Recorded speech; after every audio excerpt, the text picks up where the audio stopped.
Bonjour, Sac de la Chigan. Lundi, le 12 septembre dernier, avait lieu la séance du conseil municipal pour le mois de septembre. Et, fidèle à mon habitude, je prends quelques minutes pour vous rapporter les faits saillants de la séance. Et on commence tout de suite avec l'embauche d'une brigadière scolaire. C'est officiel, c'est confirmé.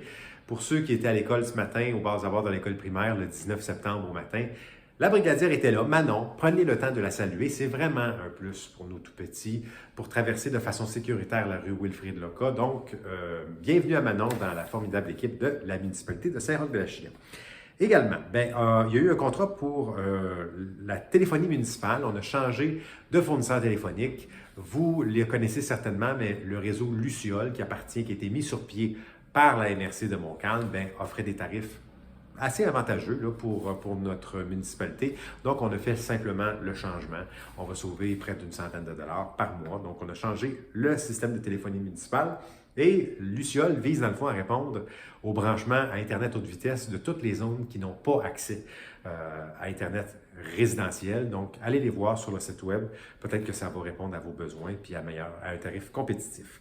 Également, on a donné un contrat pour la mise en place d'un système d'alerte et de mobilisation municipale, donc au coût de 1 125 $ par année. C'est un système d'alerte texto et d'alerte messagerie dans le cas d'une implantation des mesures d'urgence, bris d'aqueduc, tout ça. Donc, on va vous inviter dans les prochains mois à vous inscrire à ça pour recevoir les alertes. Également, on a donné un contrat pour des services d'ingénierie pour l'ajout d'une génératrice d'urgence à la mairie ici même. On s'en est rendu compte, on s'en rend compte, les mesures d'urgence, c'est mieux de prévenir que de guérir. Avec une génératrice d'urgence, on va être en mesure ici d'avoir un centre d'accueil, un centre opérationnel pour répondre à tous les besoins en cas de sinistre majeur. Donc, le contrat a été donné donc, pour faire les évaluations pour tout de suite. Également, on a donné un contrat pour l'évaluation, ce qu'on appelle le carnet de santé du petit garage. Le petit garage, c'est l'édifice qui est situé juste au bord de la station-service à Rouen, à côté de la résidence funéraire. Il manque pas mal d'amour.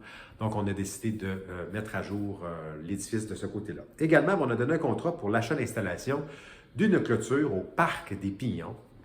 Pour ceux qui se demandent c'est où le Parc des Pignons, ne cherchez pas bien loin, c'est sur la rue des Pignons, dans le district 6, l'autre côté de l'autoroute, près du camping. Un parc qui a été récemment aménagé. Prenez le temps d'aller le voir, mais il n'y avait pas de clôture, donc on a voté pour l'ajout d'une clôture au coût de un peu plus de 10 000 $. Également, on a voté pour l'achat, l'acquisition d'équipements de sécurité routière. On parle ici de bollards, là, des délinéateurs là, de pistes cyclables et aussi des traverses piétonnaires Califlash. Donc, c'est avec un bouton poussoir, le piéton va pouvoir activer une lumière qui clignote pour signifier aux voitures son intention de traverser la rue. On va en mettre sur tout notre réseau cyclable pour ce qui est des délinéateurs, mais pour les califlash, on va en mettre aux abords surtout de notre école secondaire. Donc, c'est un bel ajout ici pour les piétons, la sécurité de nos enfants.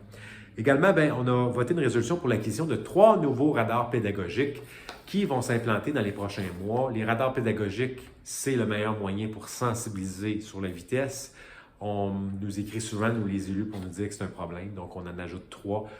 Essentiellement, toutes les entrées du village vont être couvertes. Donc, la montée Rémy-Henri en rentrant dans le village, le rang de la Rivière-Sud également, le rang Saint-Charles, où on en ajoute un également.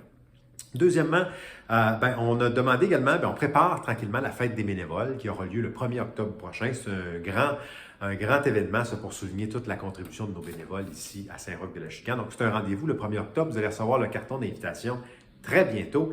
Et faites à noter, il faut souligner dans cet événement-là la création de l'Ordre de la Chigan. On l'appelle comme ça.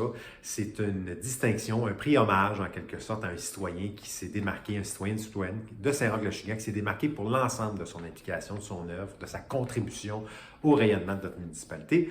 Suivez ça, il va y avoir des belles annonces relativement à ça. Et également, on a donné plusieurs contrats aussi pour les activités automnales qui s'en viennent. Il y en a 2 à mettre à votre agenda essentiellement. C'est le 31 octobre prochain, ce qu'on va appeler ici la mairie hantée.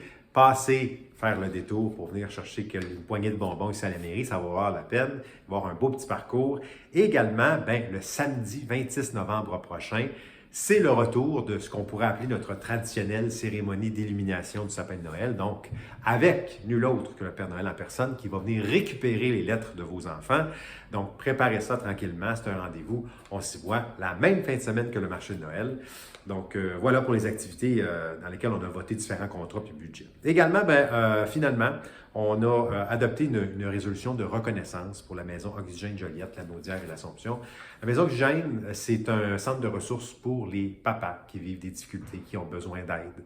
Donc, on s'est dit qu'après les mois difficiles qu'on a vécu dans la pandémie, c'est un moyen concret qu'on avait pour leur permettre d'afficher sur nos babillards puis d'avoir une tribune, de leur donner cette tribune-là auprès de nos citoyens. Voilà, c'était les faits saillants du conseil municipal pour le mois de septembre. C'est toujours un plaisir de lire vos messages, d'entrer en contact avec vous, et au plaisir de vous croiser. Salut!